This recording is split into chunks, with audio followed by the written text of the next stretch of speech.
ఈరోజు chicken, liver, bagara and గుడ్డు, దాంట్లో ఒక నిమ్మకాయ కలుపుకొని నంజుకు ఉల్లిగడ్డ పెట్టుకొని తింటే బాబా మజా వేరుంటుంది. ట్రై చేద్దామా?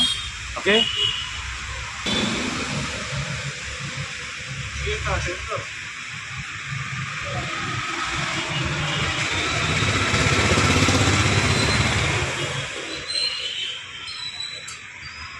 ఆహా, చికెన్ ఫ్రై అద్భుతం, బగారాలో సూపర్ ఉంది ఫ్రెండ్.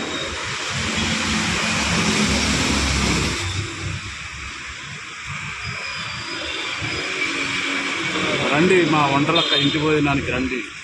మీరు కూడా కడుపు నిండా తినండి, మమ్మల్ని ఆశీర్వదించండి. ఈ వీడియో చూస్తున్న ప్రతి ఒక్కరు ఫ్రెండ్స్, నా చిన్న రిక్వెస్ట్, మా ఛానల్ కొత్తగా పెట్టుకోవడం జరిగింది. చూసే వాళ్ళంతా లైక్, సబ్స్క్రైబ్, కామెంట్, షేర్ చేయండి. మా దగ్గరికి వచ్చే కస్టమర్లు, మీరు చూసేవాళ్ళు, మీరంతా మా దేవుళ్ళతో సమానం, మా దేవుళ్ళు ఫ్రెండ్స్. ఓకే, మీ అంకిరెడ్డి.